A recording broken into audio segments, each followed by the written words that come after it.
Did you know that simplifying complex concepts can drastically improve a brand's effectiveness, leading to a higher customer engagement and way better results?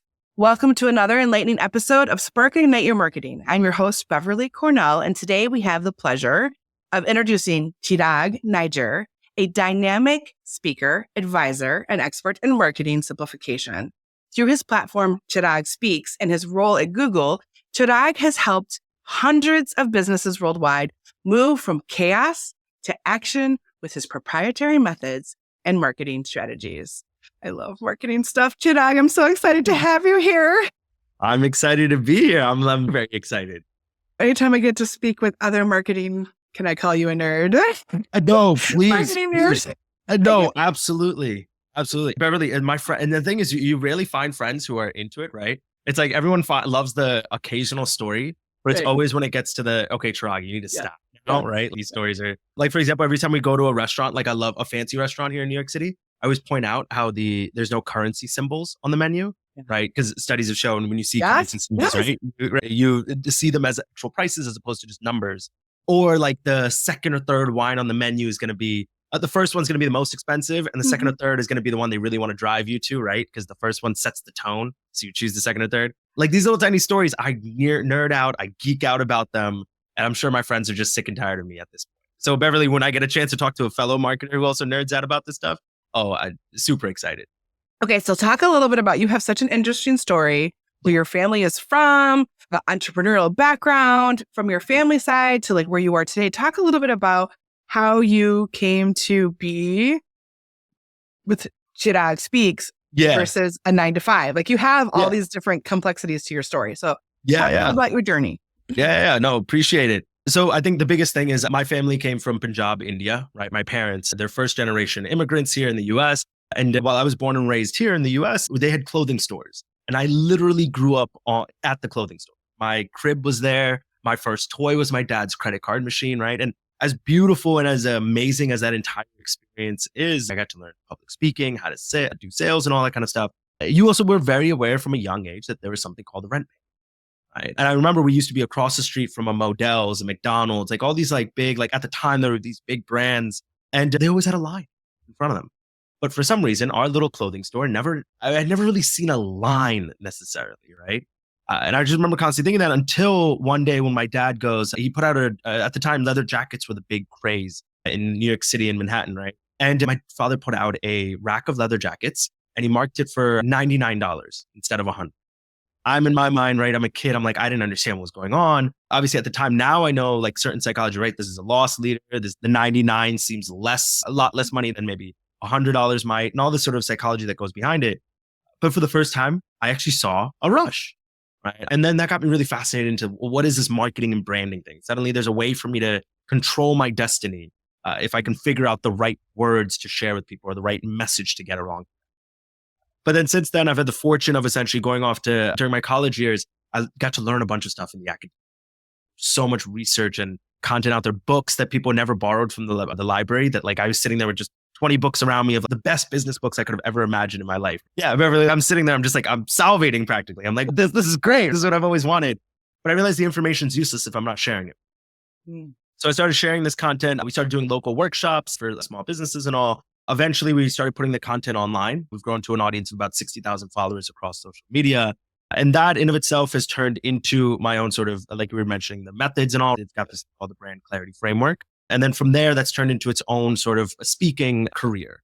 And I've been very fortunate where I say, in addition to my 9-to-5, so I'm at the moment, currently over at Google. My job, I'm a customer success lead, which is half proactive problem solving, half crisis management.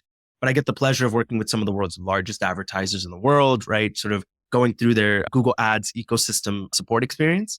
And then on the side, like my 5 to 9 is I get to travel the nation giving talks about marketing and branding to businesses that quite frankly resemble the business my family had when we were growing up.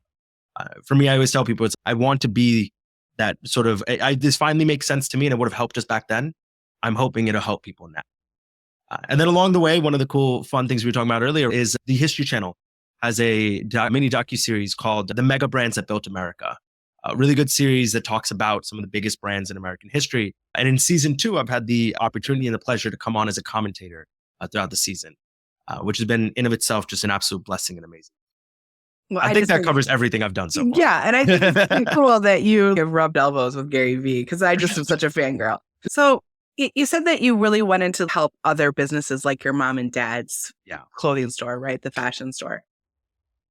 Talk about how this concept of simplify marketing for others, because it's something that's really near and dear to our heart. It's all about clarity. A lot of entrepreneurs do what they love, but they don't understand how to communicate that to their customer in a way that is super clear. And so many small businesses have limited resources and they can't just pray and hope for the best and all of that. Like, you need to be really strategic about how you use the resources you have. Absolutely. And if you're not clear and focused, it's essentially putting money down the drain. So talk a little bit about that, because you are speaking my language when you talk about clarity and simplification. So talk a little bit about that process. And I know, Beverly, from what I'm hearing, that's a big pillar of your brand as well, right? Helping your clients figure out how to build clarity into their frameworks or into their, processes. Mm-hmm. And I think at the end of the day, the thing I always tell people is, Beverly, how long have you been doing this Spark and Ignite podcast? This podcast? Only since January, but I've been podcasting since 2007. Yeah. But even let's just take this, what is it, 6 months now? You said since January, right? I always tell people your work, what you've done in 6 months, your baby, the amount of countless hours you've put into this, if you are lucky, will one day get summarized in maybe 3 or 4 sentences. I have a conversation with a buddy of mine, right? Someone goes, oh, I saw you were on that podcast, right? With Beverly, what was that like? I'll say, oh yeah, the Beverly does XYZ thing. Beverly has this podcast. This is how the podcast went. Oh, if you want to check it out, here's a link, right? 4 sentences, everything you've ever done reduced down to maybe 4 sentences. And that's the reality for every single brand that's out there. You are but maybe a minute and 30 seconds of a thought for any one of your customers on a given day, because they have millions of things going on, right? And unfortunately, what we tend to do in marketing and branding is we allow the audience to decide what words it is. You are relying on me having a good mood, remembering you properly, thinking of the things you've said. Reality, that's not. Most people are stressed out. They've got a million things going on. And so my big philosophy when it comes to the clarity is I want you to be very clear about the words that you want people to use. Because your brand is essentially what people are saying, right, about you. I want you to be very intentional about the words you want. I won't get too much into detail. Happy to chat, but we call it these brand echoes, right? Can you be very clear for yourself and your team on what those words are, and then just find fun ways to remind people over and over. So eventually when someone asks me, hey, how was Spark and Ignite? How was Beverly? I'm simply echoing back the words you've given. So when your question to me, what do we mean by clarity? What I mean is literally doing the work of going, these are the things we want to be known for. These 4 things maybe that we want to be known for. And now I'm just going to find fun ways to remind people. Which for a brand is a lot easier than thinking of 18 different content pillars or millions of different strategies. I've just got 4 words. My website should have those 4 words. My content should have those 4 words. My Instagram bio should have those 4 words. When I'm of these pamphlets or when I'm out and speaking about the product, it should include these 4 words. It becomes a lot easier for you to manage your market. Pausing there, Beverly. But there's even this concept of the power of 3, right? We say 3. Exactly. So when you have 3 choices of what you're supposed to do versus 12 choices of what you're supposed to do, you can almost overwhelm someone with indecision by giving them too many choices. What brought you to that? What brought you to Chirag Speaks in the sense of the simplification and having your own? Is it just the education? Was it working with the hundreds of companies? How did you get there? What was was there a moment? Was there a spark that created that? Beverly, I'm a middle child. I crave the attention. That is, people tend to ask, right? I think that's the sort of joke answer I give, right? Is one day I got on stage and realized, oh, wow, people are paying attention. If I start saying something, I better find something useful to say. But in reality, actually, what it came down to, my spark moment was seeing my father again. See, at the time when we started off early on, we were learning things like the typical marketing things that you learn in any basic or one-on-one class, right? The 4 P's of marketing, the ADA marketing funnel, things like that. And as I was learning these things, I reached out to my father. Indian immigrant, doesn't have an MBA or anything, been an entrepreneur his entire life, run dozens of different businesses in different industries. And in my mind, this is an individual who's going to look at what I'm saying, think it's too simplistic and move on. But I was like, as long as I can teach you it, then I know that I've learned it. Mm-hmm. To my surprise, he calls me back a few weeks later and goes, hey, I used that thing that you were talking about. And it actually helped me just take what was in my mind and put it on paper. Yep. And that's when it hit me, right? It was like, whoa, wait a second. If an individual that I thought would never entertain this would see me as literally his kid, right? Who he's taught all this stuff to. But if he's getting it, then maybe this can actually help people. So then that became my spark, right? We started posting. What really helped, I think, Beverly, when you're asking, getting down to the nitty gritty of is putting the content online, right? So we grew on TikTok at first. That was the first platform where we went viral. I think the first video that went viral it's done 1.7 million views. And in it, I think part of the clarity thing is I'm explaining the difference between consumer versus customer in using the example of Barbie, right? But while I'm doing that, the video itself is of me speaking at an event. Right. So talking about intentionality and clarity it became very clear early on for me that if I wanted to be a speaker and that was my business and I wanted people to use the word, that's Chirag, that's a speaker, to then put out content of literally me speaking. And for me, it happened to be the one that helped me. That went viral and did really well. From there, it's been, honestly, the beginning has been a lot of, it was early on was just going and reaching out to a bunch of colleges and saying, hey, look, like I have stuff I can talk about. Let me come in and speak at your entrepreneurship center. So I could build up a ton of content. Right. I was like, I'll do this for free in exchange. Allow me to film myself doing this. They were all okay with it. I would take the clips, start putting it on social media. And eventually it started growing into then conference hosts reaching out, businesses reaching out. And now fortunate enough where I've had a chance during the pandemic, I got to work with hundreds of businesses on one sessions. It's a great experience. And now it's a lot of conferences and in-house stuff. Pausing there. So what do you think is the biggest thing that has changed since how have you transformed? What are the way you made decisions before versus the way you make decisions now? What's been the biggest evolution in that process? Yeah. Being outcome driven as opposed to process driven. I think early on, I was an individual who constantly, if you told me, we say, okay, cool. Chirag, you need to start making videos of you speaking. Originally, I think early on, I focused very heavily on the process. Everything needed to be scalable. So right from the start, it was, okay, we're going to mount the lights this way so that I can turn them on in less than 2 minutes. We're going to have the camera constantly stationed here. What camera should we get? Let's research the camera for 20 minutes or for 2 hours, actually, more like it. The mic needs to be here. Okay, are we going to do this? Am I going to set up a studio here? Am I going to do this? Everything was step by step. Oh, it has to be some sort of process to it, some sense to it so that I can scale from day 1 to day 10. Day 1, I'll do 1. Day 10, I'll be able to do 10, right?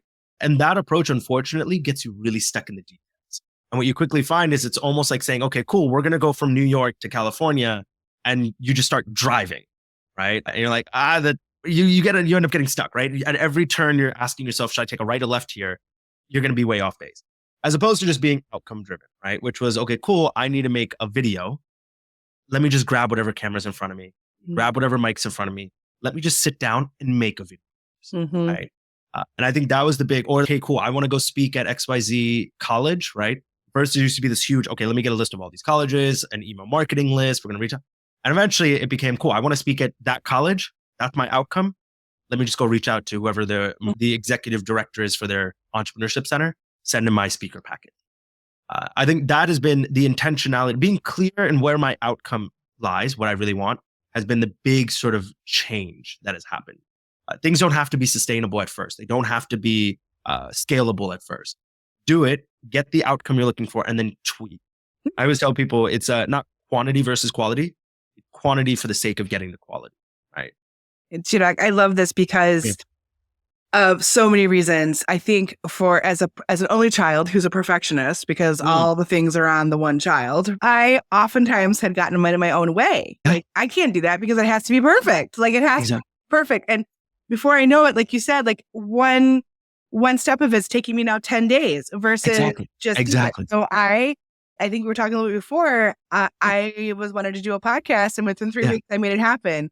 I decided that I will figure it out. Like, I'll do it and I'll figure it out. It may not be, I strive for excellence, not perfection, but this idea of what we think is perfect, what I think is really good is probably really good to other people. Bang. Exactly. It's a typical fallacy, right? The more you know about what you do, right? The more everything seems, oh, this is too simple. Oh, this is too. But for most people, most of your audience is going to be people who are trusting you to have done we always look at marketing 101 classes. Like, now I look back at marketing 101 classes and I'm like, oh, this is too simple. This is too basic.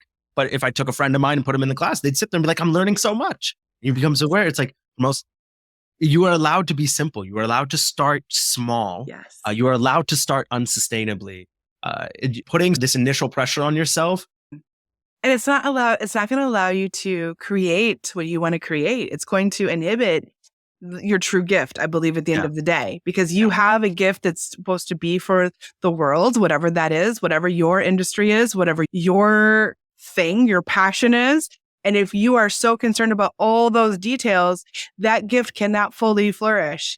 Love that concept of outcome versus process. Process is important. Having a system and all of that, super important. But looking at the outcome first of let's get it done and get it out there, and then we can tweak.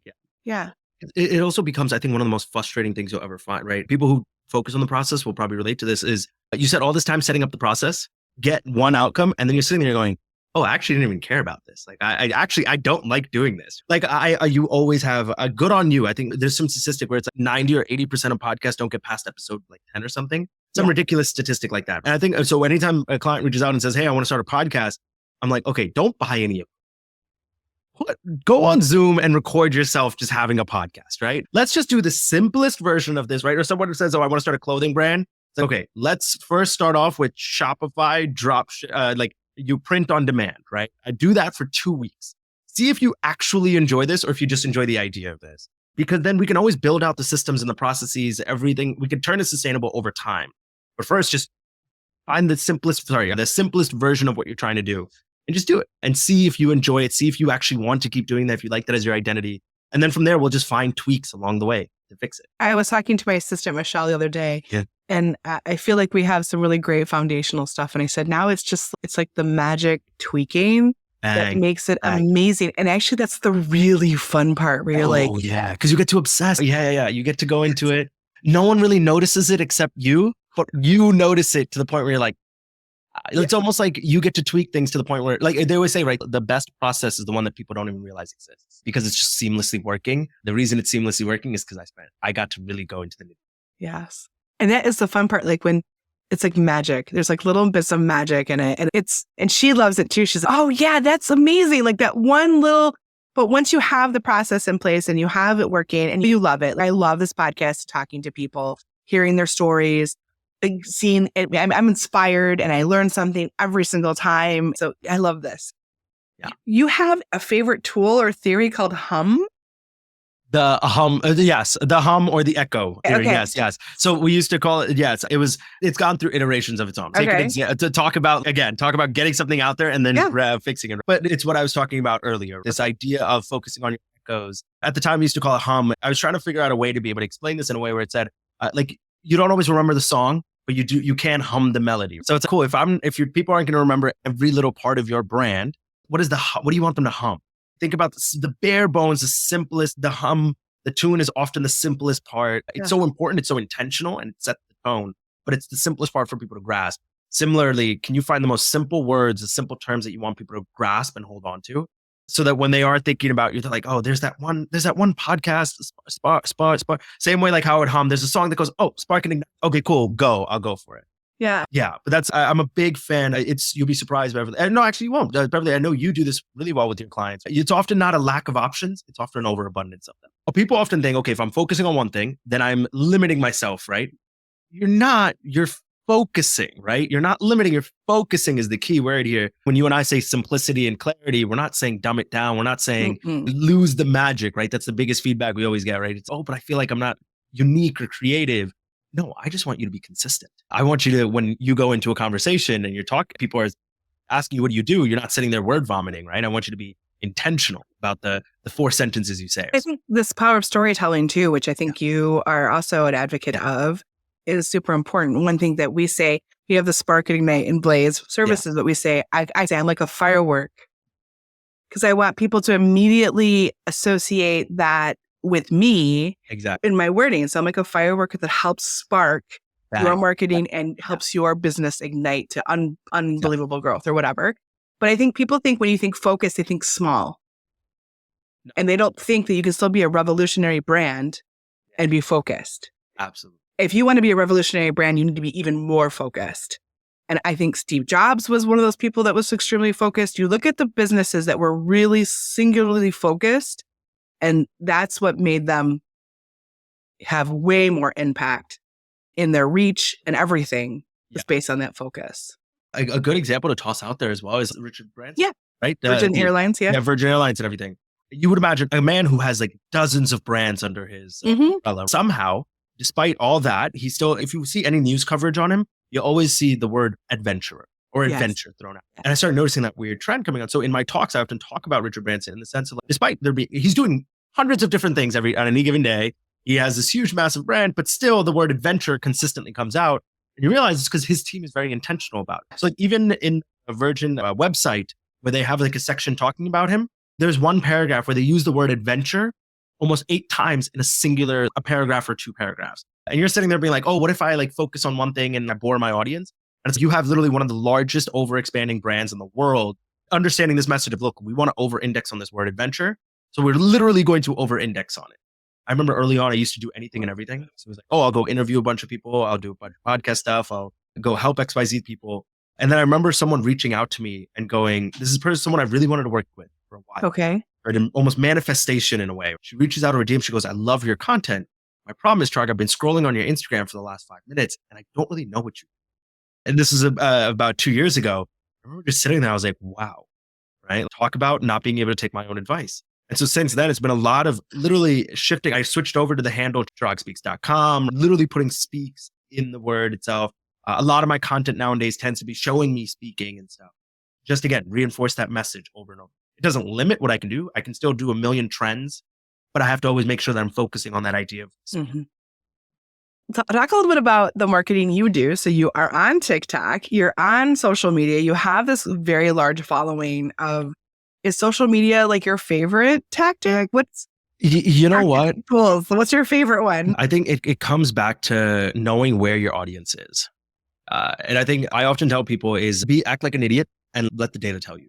So I remember when I first started posting content on TikTok, I really thought that my audience was going to be a lot of business owners reaching out, which now it is, right? Because I think we've been intentional over the last 6 to 8 months. But before that, the surprising thing was it was a lot of marketing students, right? Yeah. So the comments on some of my most viral videos, to my surprise, weren't people going, oh, I'm going to use this in my business. Some small subset. Majority of them was, oh, my professor was trying to teach me this. I didn't get it. Or like people DMing me going, hey, I actually used that example you told us in the video in my exam when I was like giving as an example from a paper or something for marketing students. Now, and that's great. That's phenomenal. But I think I was creating content for business owners. It was reaching an audience of marketing students. And at that time, there was a pivot to be made, right? Should I be creating content that's a lot more marketing student centric? But then I also realized that if I'm a speaker and my audience, my core audience, it is great to have the 50, 60,000 followers on social media, but that audience isn't necessarily my converting audience.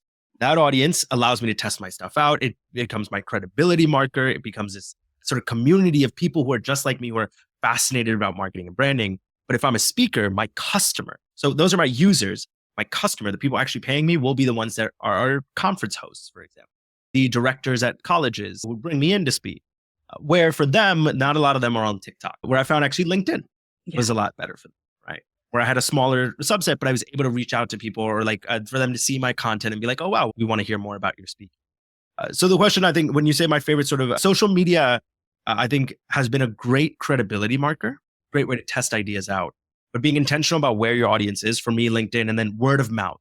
For a lot of conference hosts, right? For them, there is a tight network. Right? They have a lot of pressure on them. They don't often have a lot of time to be able to vet the speakers. So if you come with like a referral, word of mouth, I think that's a big, powerful helper there.